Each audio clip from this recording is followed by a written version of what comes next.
Tem um momento na carreira que precisamos dar um passo além. É hora de fazer uma pós-graduação. Só que muitas vezes o custo pesa no bolso, inviabilizando tudo. Com a pós-graduação do Senac, você não tem esse problema. Cursos com até 50% de desconto e muito mais tempo para pagar. TCC opcional, modelo flexível com aulas presenciais e online e alguns cursos com apenas 12 meses de duração. Não tem mais desculpa, hein? Saiba mais em sp.senac.br/pós-graduação.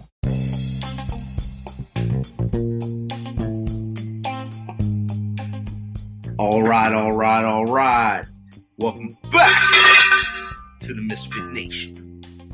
We just got back in from a great week in Hawaii, just in time to get to work. The flights are the worst part of this trip. You know it is. But when you arrive in Honolulu, it is sheer beauty. The views are amazing. The beaches are great. And going there for more than a vacation was the best. For a week, we were touristy, but we were also celebrating two huge events. Two of my brothers had life events in 1 week. One turned 50, the big 5-0, and we turned it up for him with a luau. The other, after 28 years and a few days of service to the United States Air Force, hung up his boots and retired. Congratulations to both of them. In life, we all experience events that are traumatic. Some people are able to blank it out and drive on like nothing truly happened. I've been accused of this, I've seen others do this, and it's mesmerizing to see them to cope through it.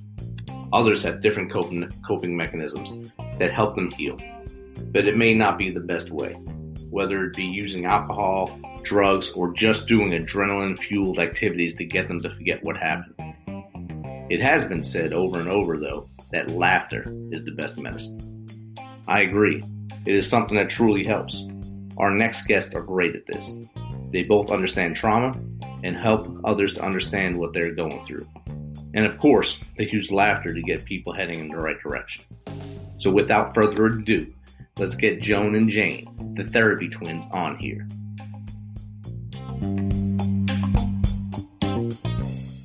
All right, so welcome to the show. Thanks for being flexible for me. Mm-hmm. And I guess let's get this thing started so I don't take all of your day away and let you get back to that smell of Connecticut as you get absolutely with the occasional smell of a flower. Joan, come on. Just mixed in there. Yeah, lovely floral shit. Yeah, I'm sorry. Okay. Joan's the comedian over here. Okay. So go ahead and share a little bit about your story about how all this got started for you. Well, Jane's the older twin, so she'll have to do that. Go ahead. Okay. Jane. Well, you know, for ages we were nurses, then we were nurse practitioners or therapists and stuff. Since 1980 something. So, but then two. But then at some point we were just kind of tired of the system and the stigma of everything, including mental illness. So it was always frowned upon for the professional to come out with their own mental illness. So we thought, you know what, let's just come out with our own. And then it kind of ran us out of the profession. But anyway, so we wrote the book is great. We wrote this little book, ADD friendly. It's very, very, because we kept editing and cutting things out because it was boring.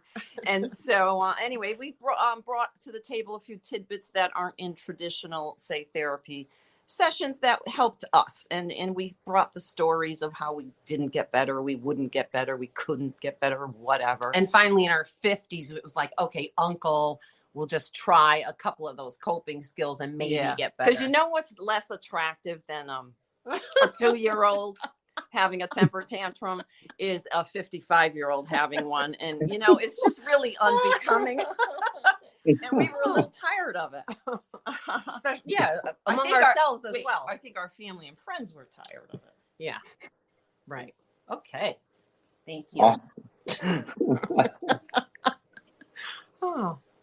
So you started the therapy twins after that. And do you go around to places and do I guess, comedic relief for people, or did they just come to you? Well, what's sad is we would have, but COVID hit, and it was like, oops. I guess that meant we had to practice. I don't know. So yeah, we used to have people in the waiting room laughing though, as if they wanted to buy tickets to the show. They used to call it the show, and they did say you should be seen as well, because it's we were never praised as nurses because our hair was never in place. I guess it has to be, you have to appear neat, and maybe we didn't look like Barbie at all, or Ken by now.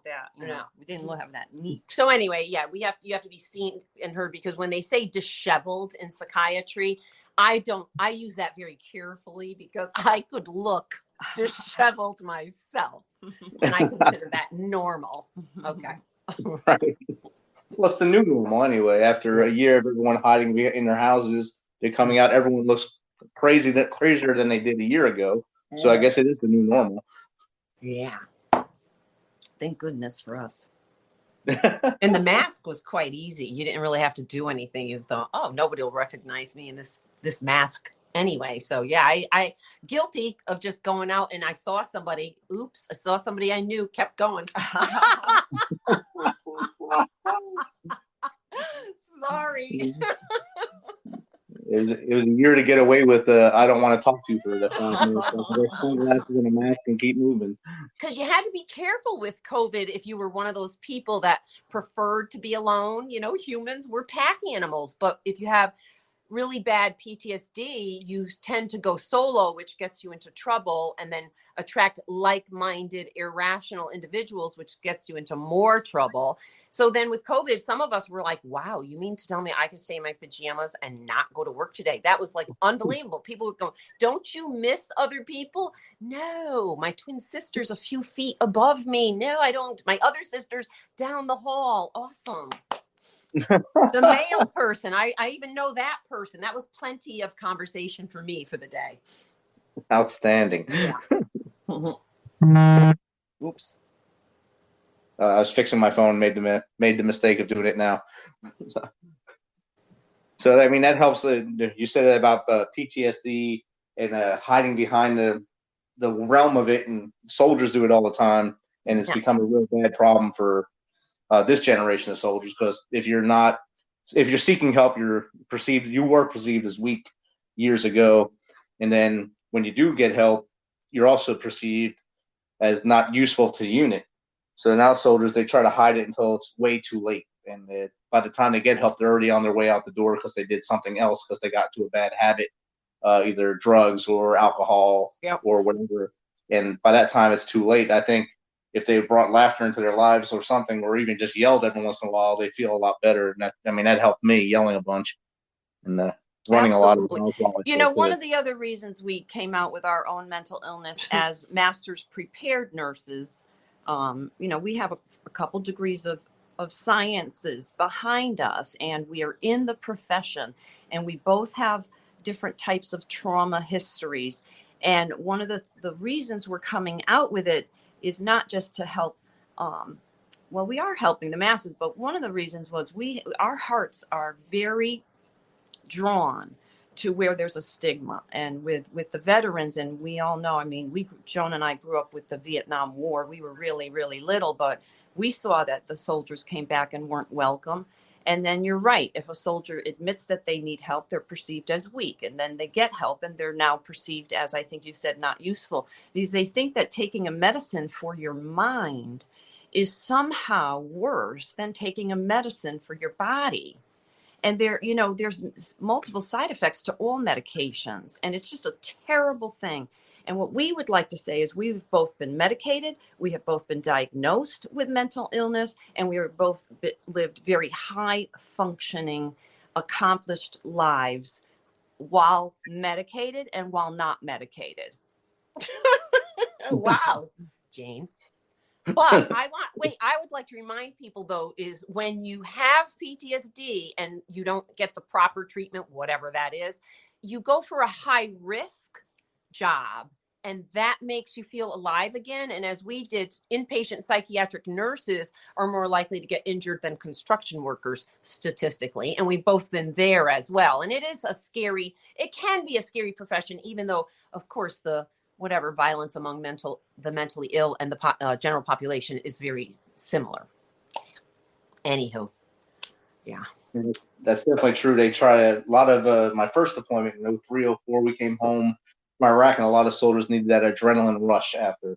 So they were picking up activities that were way, way too crazy for the time. Yep. And a lot of them were getting hurt, and some of them actually died from trying to find that adrenaline rush again that we had while we're in combat for 24 hours a day, 7 days a week. And you just can't replicate it. There has to be a way to come down differently than trying to kill yourself.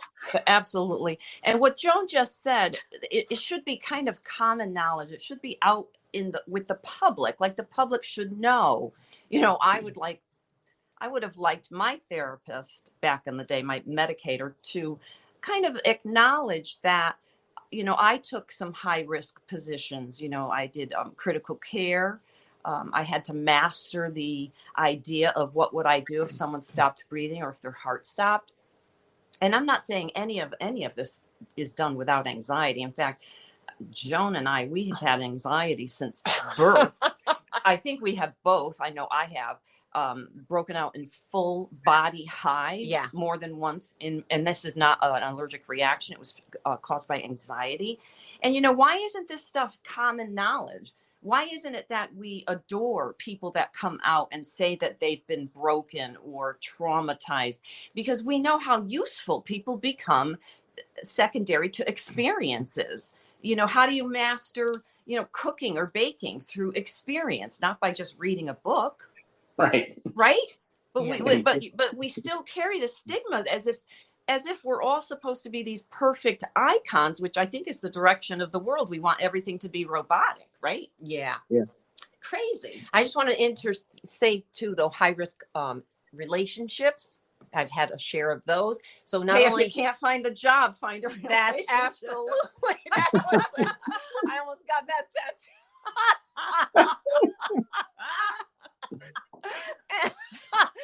With police involvement, it was always helpful because then you really did feel like, oh, he really does love me.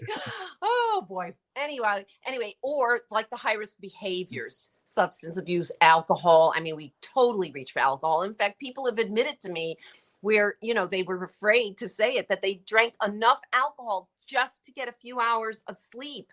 And you know what? I have too. It's horrific because our community doesn't help us anymore. In 1982 and 84, I was wondering why did those people get better? Why did long-term psychiatric patients that would have gotten full disability today, why did they get better? We had art therapy, recreational therapy, occupational therapy. We took people out to lunch and reintegrate into society, and went to classes with them to school. They went from a high locked unit, high risk, down to the second and down to the first. And then they came out. Now it's a revolving door. Well, we're not going to get better with the revolving door. And what you're creating is the saber-toothed tiger. You are creating a killing machine with your words or our actions. We will accommodate you. The whole world will accommodate you because I've been there. Okay. Whew. That's a lot. But right now, what we've become is a pill nation, and we think that there's a miracle pill for everything, and there just isn't. Sometimes for a little while, and you're thinking, oh wow, you have a sigh of relief. But all those therapies that Joan was talking about, including music therapy and pet therapy and some of the arts and crafts that we did, and taking people places, what we were doing, and teaching cognitive behavioral therapy, including the thought process, what we were really doing was trying to make the changes in the brain and the body. And I like to add, and the soul, because that's the kind of person I think I am.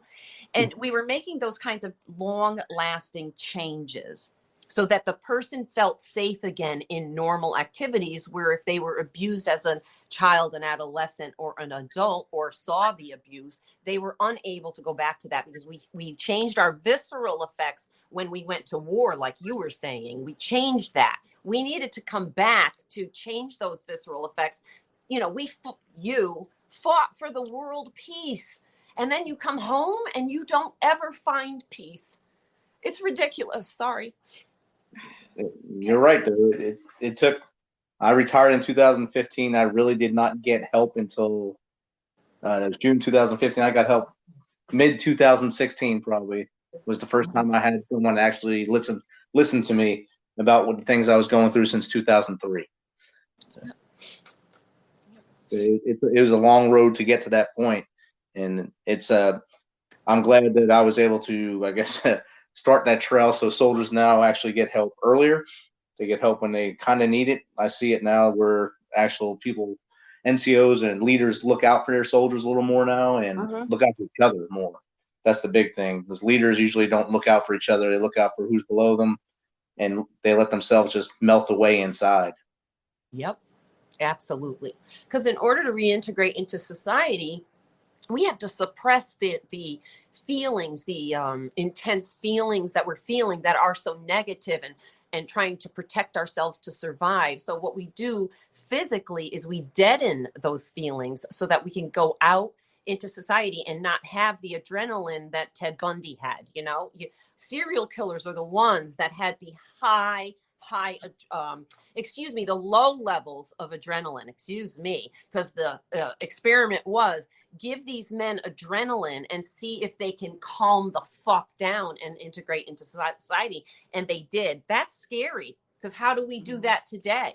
How do we get our adrenaline levels moderated or modulated? What I think is that if we could change society, if we could tweak society just a little bit to have mentors, and I think we're doing that. I think that I did hear of a paramedic group that started mentoring each other. It was a really good thought. But it's kind of new. But, back in the olden days, there were more mentors. There were people that they wouldn't just make you squash all of this stuff. Now if a kid starts having an adolescent starts screaming or whatever they're doing, parents have been known to take doors off of the bedroom area. And we all know that adolescents need privacy. So one thing that we loved about our parents, who, by the way, our dad was a Korean War veteran, and that's what a wonderful man with PTSD.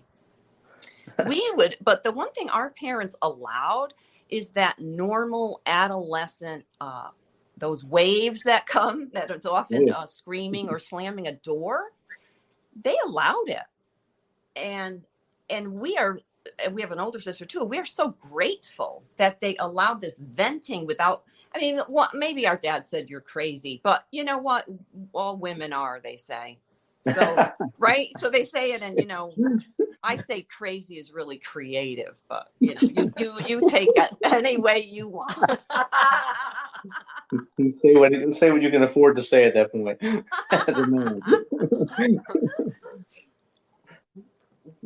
The adolescence thing, I missed most of my daughter's adolescence because I was away a lot, and it kind of caught up with me after I retired. That's when I finally got to know her, and she wrote a book, and I went on a book tour with her. Oh wow! And that was like my first time to really be with her, because I was never around from her birth till I retired, because I was gone all the time. And finally getting to know her, and now we're really close. Even though she doesn't live with me no more, she's married, so she just comes here for lunch and to raid my pantry now. Sure, that's great. It's like having a new little best friend now that I got to know her after all those years. So it was really helpful not to be here, I guess, during her adolescent tirade or her wave of emotions, because my wife had to deal with all that, and thank God she was strong. Because that's the time in our lives we have the highest dopamine levels. And then guess who has the other highest dopamine levels is when you're diagnosed as a schizophrenic. So that really helped me understand that behavior I had that was pretty irrational. Even to this day, anxiety can be irrational with PTSD victims. But it's unfortunate that the brain changes that happen is we're unable to distinguish between irrational and rational, or a threat and a normal activity of daily living. I remember there was a spoon on a holiday that a Vietnam veteran was my brother-in-law. He's passed now. That poor guy. He put the spoon. I was vegetarian at the time, and he put the spoon that had touched either meat or fish into the area where I got to eat, whether it was pasta or vegetables. And boy, I think that holiday, I don't even remember it because I used to have blackout anger, but that was a goner. That holiday left in less than 0 to 60. I think it was in the next year by then, but that poor guy, he got my wrath. I really fought with him quite a bit. Continued the war for him. He was a participant, Jane. Mm-hmm. I don't know why I'm jumping. I'm just going to jump to something that I just had a quick memory of how we treat our, basically anyone with PTSD after a few minutes, right? Because it can be difficult to deal with someone with PTSD. But remember, it was called shell shock, and years and years and years ago. And I had a teacher with shell. They kept saying he had shell shock, and he was a really good teacher, but I just remember everybody mocking him and laughing about him behind his back. In real life, you were the student? And I was the student. It was World something or other. Did I know World him? Civ.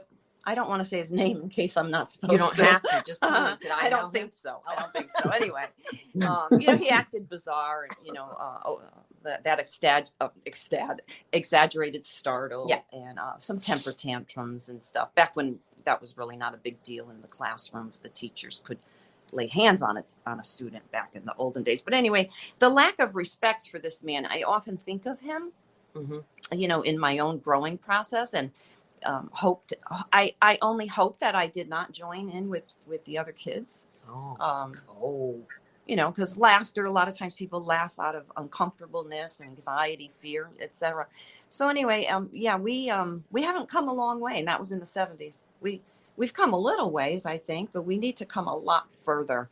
And the reason we came out with our own mental illness in this book is to say, you know what, we've got it. I've raised a child on my own. Joan actually has 2 master's degrees in science, high functioning people in society. And you know what, we're not broken. We don't have any casts on. We're not limping. Well, Joan sometimes does. That was a whole nother diagnosis. But you know what? We didn't spontaneously combust. We didn't kill anybody. We didn't, drive off of a whatever. We've both been suicidal. I'd like that to come right out right now. Oh, yeah. Different styles of suicidal thinking with different styles of trauma. Yeah. So, but it is getting better, people say, for the veterans I met. Yes. I think it's all getting better, like you said, from the morphing when they used to use the therapies back in the early days there in the 70s, 80s, to where they were just basically going. It's like walking into a pharmacy, going to a doctor. When my soldiers would first go to them, they'd come back looking like zombies because they were just giving them a cocktail of stuff to do everything at one time instead of trying to figure out what actually worked. And now, fast forward now, I see veterans going to equine therapy. I see them doing the painting or they take them on adventures like up in the mountains and stuff to make them test themselves again and just actually talk to humans and there not just sit in houses. And well, a lot of them are wonderful news. Because what you're saying is what was happening in 1982 to 85 or 6 when it changed was those visceral feelings are now changing because you're doing activities and you're safe. Nothing happened to you. You weren't violated. You didn't break, like Jane said. And that's what we have to go back to. But, I don't know about a soldier, but if a nurse is sitting down, I think Jane used to say, thinking in her head about a better treatment plan for the patient, you were looked at from the nurse managers get to work, get busy. Because if you weren't moving constantly, you weren't a good employee. So that's why I think some of those things, they took them away. But what they did, they took away humanity, which is needed for a recovery. It really is needed. Like the elk who's almost killed by the lion. The whole tribe takes that elk back, allows for regression. Oh God, you can't have regression in psychiatric care anymore. Back in the 80s, we knew they would regress many years so you treated them actually like if you had a broken arm or a broken leg, or if you were burned, you treat those patients, wow, like they are babies. But in psychiatry, when they come in now, if they vomit, they clean up their own vomit. I left in, I think, 2006 was the last time I worked inpatient, but staff were suing psychiatric patients for an injury or an assault if they got a piece of the coffee table that was flung, broke apart, and the wood hit you. I'm going to sue you now and charge you with assault, when that person's a patient. And if we treated them like a child when they came in, like we do for medical patients, we even microwave blankets prior to surgery, just so you're all warm. Google. I mean, are you kidding me? Instead, again, the stigma is immense. So I can't imagine how we treat soldiers as the same way. If they're a man, man up. Pull your skirt up and get on with it. It's unbelievable how we treat humans. Okay. And that's exactly how it was forever. If you were a male soldier and you sought help, you were basically shunned and put out. Yeah, ladies, get yourselves together. Absolutely. I know. Yeah, because sometimes I feel trapped in which body do I feel trapped in? Oh, a man's body, because you are a female. Because I'm a female. Jane pointed out to me recently that when I refer to some of my body parts, I actually refer to them as male. And I thought, interesting point for somebody in the profession. Mm-hmm. I observed something just this morning that Joan referred to. We were looking out her window, and there were these plants, and I don't know if you've heard, they said don't mow your lawn, blah blah blah, because we need the bees to start pollinating. So leave some brush and this and that. So Joan has these really lovely bushes outside, and she says she saw some bees. What I said, and in my head I was thinking, as I saw the bee, I said, isn't she lovely? And Joan said, oh, what a good boy. I did. Didn't I? So you even referred to nature as he. Good thing I don't believe in God, because I don't refer to him as he. Joan, there's a balance. Jane keeps telling me there's a gray area. There's a balance. Life isn't fair, and there's an area of gray. I don't like that, because if life were fair, I believe we would all get along. No, we're going way too robotic. Everything, there's not a thing that's politically correct at the moment. People are on their tippy toes. No one knows how to speak anymore. It's because you can't say things that you used to say. You know how they say there's muscle memory. You haven't ridden a bicycle in 25 years. You get on the bike, you know how to ride it. Yes. There's muscle memory. Yeah. There's mind memory in trauma. Now there's this mind alone and body. Do you hear, Jane? This alone validates. Do you know how much people make fun of Jane? Because Jane is very serious, like the Smothers Brothers. I'm Tommy. Jane is Dick. And what our clients used to say was, Jane's brilliant. Joan, do you realize how smart your sister is? Oh my God, she is a genius. And I would be like, fuck you. I'm sorry. I have schooling too. Hello. But when Jane comes out with stuff like DNA being exchanged between mother and fetus and stuff like this she's saying right now, she really does know how to pull wisdom out of a few paragraphs that she has actually read. Thanks. You're wonderful. Welcome. I don't know what we were talking about, but this is just... It got awesome though. Yeah. Gene, it was supposed to be really good though. Oh, I know. It was. Memory, muscle memory. You ride a bike and your body remembers how to ride the bike. The mind has memory too. Go. Wonderful. What were we talking about? I don't know, but you had a thought right after that. That's when you went on the turn. Oh, shoot. Terms of it. We went to, wow, Joan, you must be meditating. I'm sorry. Wow. Don't be. Okay. It'll come back if it's important. You said that to me the other day. I gotta say, I did hear that in the VA in close to us in West Haven. I won't reveal my source.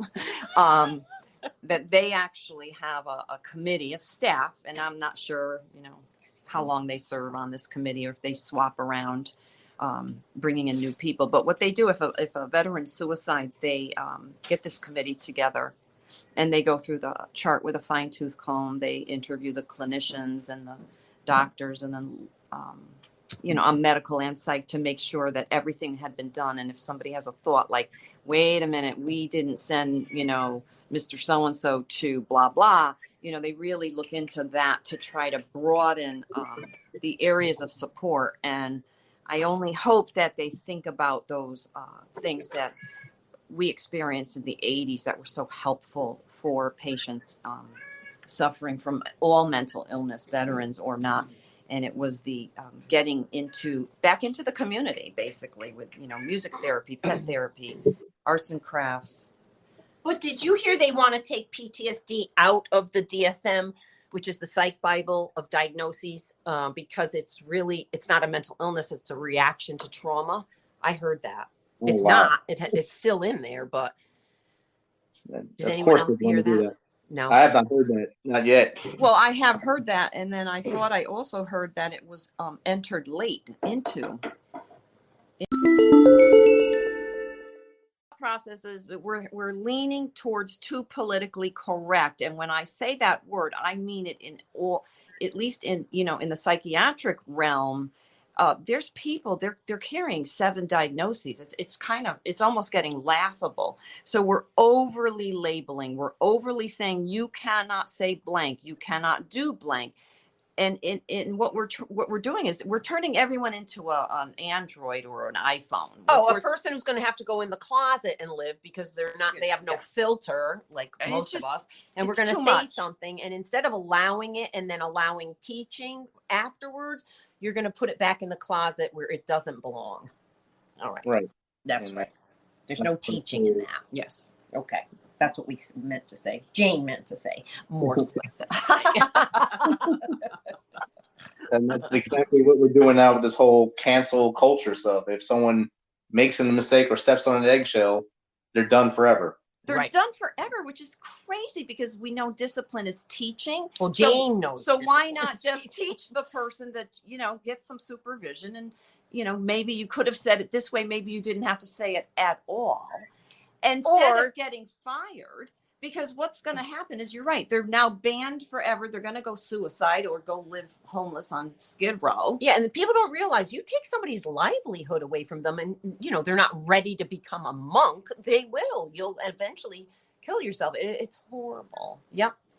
And, when I was a new nurse, I went later and didn't want to be one. So 82, 83, 1984, my first job, which was in that long-term facility with the wonderful art and whatever, I made 5 major errors, which no one died. Thank you very much. But a couple of people did get beat up or it was dangerous. Anyway. Including you. So anyway, during my evaluation, I not only got a raise. Well, there was one other thing I got. I don't recall. I didn't get fired. I got a raise. I said, I don't understand. Why aren't you firing me? Because, in my head, I was gone. And the director of nursing said, you did not make the same mistake twice, which showed movement or progress. Now, that isn't today. Today, the nurse makes a mistake. I've seen it. They are walked out by security, and it's a diabetic mistake. She was actually teaching a patient on how to give their own insulin. And she was a new nurse. So, okay, she wasn't supposed to lift up her sleeve or her shirt, but, no real body parts were being shown. But because the psychiatric patient was aroused and told the psychiatrist, that nurse was walked off the unit. And who knows what profession she's going to go into today, but we may have lost a good nurse. Well, I'm pretty sure we did. Yeah, I feel like a preacher today. Wow. Okay. You're on it there. That was good. Yeah. And then when you think about even in our sick prison system, which is really that's a whole nother story. But you commit, for example, child pornography based on the number of views of real child pornography. There's a little algorithm on this many views is this much time in jail. We have set sentences.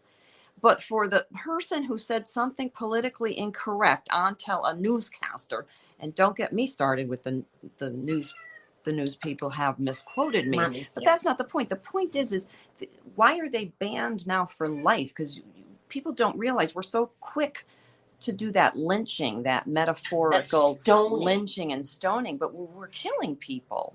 We're not helping anybody. No. It's just breeding a very unforgiving society. And anyway, one of the things Therapy Twins is into nowadays is teaching, let's bring it back, tolerance, compassion, forgiveness, etc. And laughter, please. That's like, my goodness, Joan had our mother laughing as soon as she came out of her womb.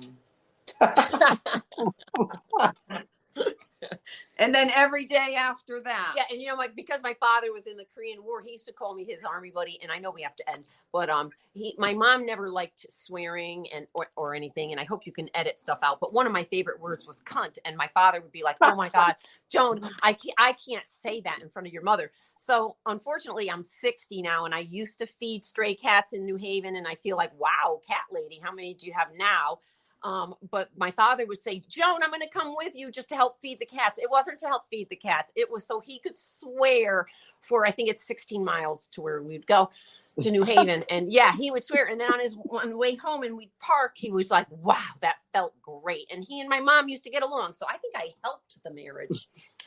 Woo. You helped along the marriage, yeah. Yeah, I did. Laughter's the best medicine. They say comedy is so helpful, and I didn't look it up, but there are brain changes with laughter. So if people really are depressed, I always say, check out this comedian or check out this thing, because I literally have stand-up routines in my own bed, and I burst out laughing, and then I don't ever write it down. Somebody said write it down. If it's not improv for me, it's not funny if it's already staged. So I really don't know how comedians are comedians, because I don't think I could do that. When they rehearse the whole bit for days and days and weeks. Yeah, I don't know how then they think it's funny, because to me it's not if I repeat something that made Jane fall off a chair or my exes. That's my real audience. Yeah, my exes. I try to make sure that they laugh. The ones that won't speak. The ones that I traumatized in my, whatever the word is, emasculating men. The ones that I truly felt like I was in the male body, and it's like, what are you? Come on, that skirt looks hideous on you. But those, they don't. Some of them don't talk to me, and it's like, wow, you're really missing out, because I am really funny. I'm the funniest person I know. Oh boy. Well, you're definitely right. Laughter does heal the soul, and there's videos all over the internet you can watch of people making mistakes or filming bloopers that make me laugh all day, and that helps me out a lot now. And when I get to work with soldiers in the woods and see them make mistakes where they don't die, and it's actually humorous, I laugh then too. So it's fun. And that makes the world go around. Yeah. So, I just start to wrap up here. What's the best way for someone to get in touch with you to make you? How have you have them laugh their way to through therapy? Well, the easiest learning disability, because I have one, way to get to look at all the social media, all the whatever we are, and we have a couple of blog things. We don't blog, guest, is our website. So it's just Therapy Twins, one word, all lowercase, therapytwins.com. And then you'll see these two that look identical.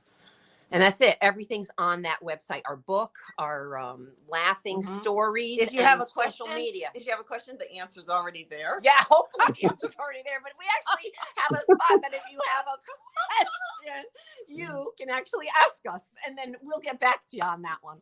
Within a year. Oh, because we're Leos as well. Like, sorry, we're resting today. Today's the day of rest. Okay, sorry. Thank you so much. Thanks again for your patience, and thanks for being on. Have a great day in Connecticut. Thanks, you too, out there in Tennessee. Oh, bye. Oh, wait. Thank you. You're welcome.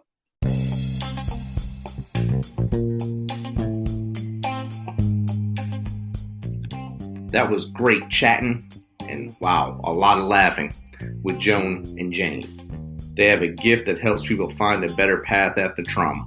Check out their link in the show notes. So you know how we do this. Thanks for taking some of your time to spend with us on the Misfit Nation. Be sure to hit that subscribe button and share the link as much as possible if you want to. Please become a supporter to help us carry this on. We appreciate you. As always, till next time, be humble, stay hungry, and keep hustling, because we are the Misfit Nation.